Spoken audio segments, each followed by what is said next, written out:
Hello, my name is Ali and welcome to my channel. We are back with Hakuoki Kyoto Wind's Hijikata's route, so let's go. After all, there wasn't a person in Kyoto who didn't know the name of the Shinsengumi. She had to know what would happen to her if she challenged them. There you are. I wondered where'd you gone off to. Oh, he went to find us? Oh, he's so sweet. Something wrong? The food not your thing? No, it's wonderful. The food, I mean. It's something else. You're worried about the girl Harada saw. I mean, the girl that got in the way wasn't necessarily your acquaintance, right? Oh, well, yes, of course not. There was no hiding my thoughts from him, it seemed. Aw, he likes you. Ow! As I kicked my desk. Don't worry about it, alright? It's our business. Or was Soji messing around with you again, trying to shake you up? I guess my face must have said it all, since Hijikata looked like he understood immediately. Seriously? That fool never quits with his tasteless jokes. I always tell him to knock it off because it's a bad influence on our newer members. Without a word, he moved over next to me and... Oh my god.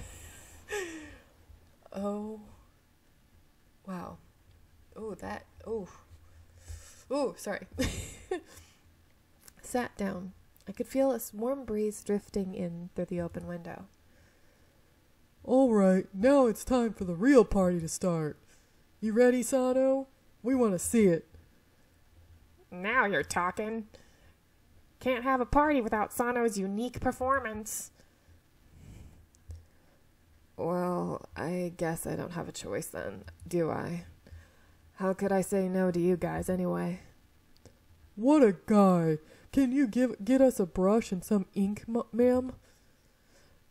Their voices echoed out from the other room, drifting through the warm air. The look on Hijikata's face was one I'd never seen before. Man, they never change. And this did that again. I'm sorry? We used to run this poor sword school back in Edo. We'd drink like this every time we'd get paid. This just reminds me of that. There were many who wanted to know how to swing a sword, in case of war or something, but no one wanted to learn from a bunch of country hicks. We barely had any money to run the dojo. Our roof sprung on every rainy day, and the windows couldn't stand against a damn breeze. I remember thinking, we're not going to give up now. Someday we're going to put Kondo on the map. Something up? You can't imagine what we went through times like that. Oh, well, yes. When I met them, Hijikata was already the commander of the Shinsengumi, so I couldn't even imagine in my dreams that they had such a rough start. You're so honest. I still think about it every so often. Wasn't so long ago. I was just a street merchant selling my family's medicine. Now I wear swords and work for the shogun. Sometimes I wonder if this is just a long dream, and eventually I'm going to have to wake up. The moon rose outside our window, and as he looked up, its light washed over his face, the cool glow playing across his handsome features. Yes. Just like Kimigiku had said, he was as good-looking as an actor. After her, though, a girl like myself had to seem awfully plain, especially next to a man as beautiful as he. Gah! Oh, I can't take it. Stop it, Sano. I'm laughing so hard I can't breathe. Come on, you're the idiot who got me up here in the first place. Now you want me to stop right in the middle of it? You're the greatest, Sano. One more time. The party lasted until morning. There was the Fury Corps to worry about, and now a girl who looked just like me. It was a lot to think about, but it was hard to feel down when everyone around me was having such a great time. All right, January 1867. Has it been like 3 years or 2 years? 2 years, I think, already. See, look, is it just me? Oh, never mind, New Year's, okay. I'm like, wait, why is the year different? Never mind. December 1866. I was sweeping a section of the compounds despite being nearly frozen to the bone. Well, that should do it. I wanted to help out as much as I could, but since they still refused to let me out without an escort, there wasn't a great deal I could do. Still, I helped clean our home, and that felt good. Hopefully they'd like it too. Cleaning, I see. You're certainly hard at work. Oh, hello, Kondo. It's really gotten cold lately, hasn't it? Yes, it has indeed. I've been in Kyoto a while now, but I still can't get used to the weather. He rubbed his hands together and blew on them, in a mostly vain attempt to warm them up. I've picked up a bunch of dead leaves, so I was thinking about roasting potatoes later. Would you like some? They'll warm you up. And, of course, this pops up. Kondo gave me a little wry smile. Roasted potatoes, huh? I used to enjoy that a long time ago. Oh. I flushed with embarrassment. Kondo was a busy man, as management of the Shinsengumi was not easy. A man like that didn't have time for roasting potatoes. You've been really busy lately. I hope you're taking care of yourself. Oh, right. Well, if I'm busy, then that means that the Shinsengumi is needed. It's an honor. True. In the last several weeks, Kondo and Hijikata had left the temple often to go meet with important shogunate officials. They scarcely had time to breathe, let alone relax. At that moment, almost as if my thoughts had summoned him, Hijikata appeared. There you are, Kondo. Oh, Toshi. Where were you? I was looking for you. They've chosen the next shogun. It's going to be Lord Yoshinobu Hitsubashi, I guess. Him? Huh? Well, no one else could probably do it, so he should just buckle down and accept the position instead of making a fuss about it. Toshi, that is not the way we should look at and speak of someone who's becoming the new shogun. They say the man is so wise that he is said to be an incarnate of Lord Ieyasu. Forget it. Doesn't really matter who the shogun is to us anyway. We're just here to fight for him. That's right. If we do our best, that means the shogun and the shogunate are safe and secure. Sorry, I'm looking at the baby monitor. My son's just busy playing in his crib with his Clifford toy. Anyway, only 20 days after Lord Yoshinobu had been officially inaugurated as the new shogun, the emperor suddenly passed away. It was especially hard on the emperor's younger sister, Kazunomiya, I guess, who had been married to Lord, and of course it's probably a different name on there, but yeah. So let's see, Kazunomiya, the emperor's little sister who married into Aimochi Tokugawa household.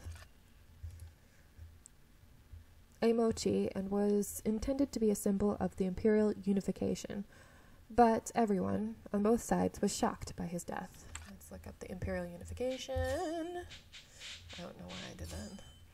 A political movement that sought to unify the upper echelons of the shogunal, the imperial classes. Aimochi Tokugawa married the sister of the emperor in support of this movement. He was succeeded by the imperial prince, a young boy of only 15 years. In the turmoil, the activities of the Choshu domain went uninvestigated. The entire country of Japan found itself thrust into rapid motion. Oh, I think I clicked. Oh, I got an achievement. Still better love story than ... What is that supposed to mean? Anyway. Alright, chapter 4. Here we go. Oh, of course. April 1867. I have to admit, the time goes by so fast in this game. Oh, hey, look, Okita. Cherry blossoms have bloomed. They're magnificent. Look! The seasons changed and spring came. Kyoto was filled with the cherry blossoms, and the whole city took on a festive atmosphere. Surrounded by the gentle cheer of spring, my footsteps felt somehow lighter. It's getting warmer out, and it finally looks like a nice day. So I get that you're all giddy and stuff, but it'd be nice if you acted with a little more decency right now. I gasped and turned around to look at my surroundings. The townsmen were looking at me dubiously as I expressed my excitement over the weather. Okay, I'll be careful. Maybe I was spacing out because things had quieted down a bit and I let my guard down. Hey, Akita? In the narrow alleyway over there seems to be a few ronin that saw us and snuck away. Don't waste your energy on them. They're small potatoes. Oh, interesting. Potatoes. Potato, tomato, whatever. Really? If they were imperial nationalist guys, then they wouldn't just run off like that. They'd be more confident. The guys who take off like that when we show up are almost always just small-time punks. I see. But honestly, I don't think there are any ronin left in Kyoto with the balls to start something with us. The Shinsengumi's gotten pretty famous around Kyoto, hasn't it? The uniform stands out a lot, too. Well, could be infamous depending on who you ask. When the men wore their uniforms, people seemed to notice them at first glance, which at first probably seemed like a good thing, but their uniforms had become a symbol. But there was some argument among the Shinsengumi about if they should adopt a new one. Some people, such as Ito, felt that the uniforms should be changed because it wasn't fashionable. Oh my god, really? Is Ito back from the Imperial territories yet? Yeah, I think so. Can't say I'd have minded if he just stayed out there, though. Aw, don't be like that. He went to go recruit some of his friends and acquaintances, right? That's what he says, but I gotta wonder how far he really went. I didn't hear the details, but I heard he went to more places than he originally planned. If he put in all that effort, then he must really care about the Shinsengumi, right? That's what you think? I don't think that. I think he's just trying to plan a whole bunch of people to help go against them. That's how I feel what Ito's like, but maybe not. I don't know. Am I wrong? No, not really. He said it in a suggestive way. Kondo's too nice. He should just kill Ito. You really shouldn't, Okita. How could you joke about killing one of your companions? A companion, huh? He scoffed, then fell silent. Ever since he had first arrived, Okita and the rest had never seemed to like Ito much. But when he said it aloud in public, it still surprised me. I glanced around to make sure no one had been paying attention. Oh! It's our twin. There in the crowd, a face I'd seen... Or no, is this Sen, maybe? I stopped walking. I get them mixed... No, it is Kaoru. I get them mixed up. Or is it... I don't know. I just feel like they look alike. Kaoru? The face that looked back could easily have been mine. There was no way I could have ever mistaken that face. But no sooner than when I spotted her, she had disappeared, melting into the crowd. Kaoru! Hey! He made a grab for my arm, but I had already moved out of his reach. I might get in trouble for it, but if I didn't go quickly, I'd lose her. Sorry, Okita, there's something I have to do. I caught a glimpse of his confused face as I ducked into the crowd. How many times do I have to tell her not to run off without permission? Why can't she look at this from my point of view? Whee! I hear the running. I ran through the crowd as fast as I could, bobbing and weaving around citizens just about their business, until at last I caught up with her. You're... She was Kaoru, no mistake. What's the matter? You seem to be out of breath. Sorry for surprising you, that is. Kaoru, do you remember me? Yes. You were with the Shinsengumi, I remember you. May I ask you something? My, what is it? I gulped. I knew that I had to choose my words carefully when asking her. One of the Shinsengumi saw a girl who looked like me at the Sanjo Ohashi Bridge a while ago. Could that have been you? I don't know. I do go to the Sanjo Ohashi fairly often, but if I were there, would that have been a problem? Oh. I was embarrassed for asking her what seemed to be an irrelevant question, but her eyes thinned. Perhaps what you truly wanted to ask me is whether I've been there at night. Am I right? Could it be? If it was an autumn night, and you got in the Shinsengumi's way, then you and I are gonna need to have a little talk. I don't want to give away all the details, but it ends with your death. Oh, Okita. I hadn't realized he caught up with me so quickly. Oh, you're Okita from the Shinsengumi. Thank you for helping me the other day. She bowed, but Okita didn't even seem to notice. So, you gonna answer the question? Were you there that night? Okita wore the same half-smile he always did, but his body was as tight as a bowstring, ready to have his blade in hand at a moment's notice. My death? Please don't say scary things like that. Lots of people pass by Sanjo Ohashi during the day. At night, though, I don't go near it because of the notice board stuff. I can't believe you suspect me just because my face happens to look like someone else's. She sadly looked down and I rushed to shake my head. Oh, of course, I understand. Sorry for asking something so rude. I guess it really wasn't her. I felt embarrassed for even doubting her for a second, so I apologized. Man, you're so easy. Just like that, you're gonna believe her? Even if she was the culprit, what makes you think she would be like, oh, that's right, I did do it, ha ha ha. Well, why did you trust her so easily? Is it because she looks like you, or because she's a girl? I didn't have an answer. Kaoru then took one step back. Can I go now? I have to be somewhere. Excuse me. Kaoru. She turned and ducked away, disappearing back into the crowd. Had I done the right thing? I wondered, in covering for her. I was pondering whether or not I should give chase again when I heard Okita begin to cough. Okita, are you okay? Okita? Of course that pops up. Stay back. As I stepped toward him, he threw out a hand and twisted his face upward to glare at me. I'm fine. So just stay there, okay?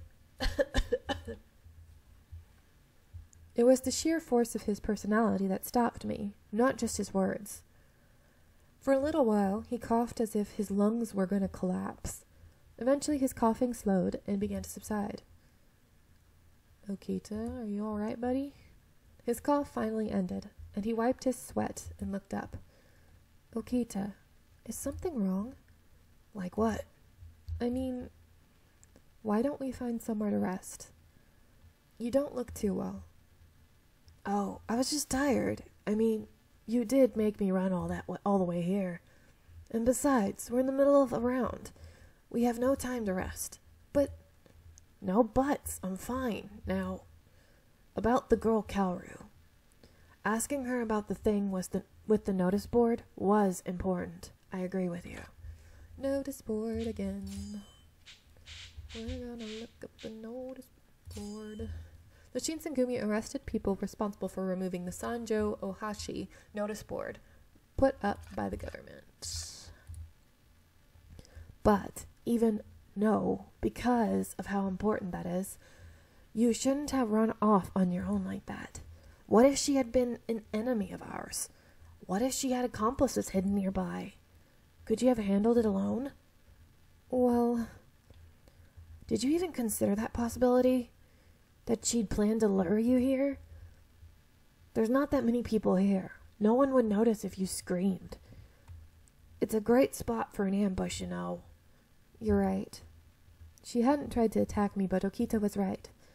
Next time I might not be so lucky. I could have easily run right into a trap. You need to be more careful, right? I can take care of you, but without me around, you're just a useless kid. I gripped my fists and looked down. Sorry. I felt bad causing him extra stress, so I apologized and sighed. Man, I'm not the type to lecture either. Stop being so timid. You can rely on us when you need to. I've gotten pretty used to saving your ass by now. A couple more times isn't going to mean much. Jeez, I can't read. I love his eyes. I love eyes. Like pretty colored eyes, not just any eye, but pretty color eyes. Even though I married a man with brown eyes, he says he has poo-poo colored eyes. I'm like, dude, really? But yeah, I love pretty colored eyes, and yeah. And I'm not saying his eyes aren't pretty. My husband's eyes are nice. I like them. But anyway, my son got my eyes, the blue eyes. Pretty blue eyes. Anyway, I'm actually going to let you go. I hope you are enjoying, and see you in the next one. Bye!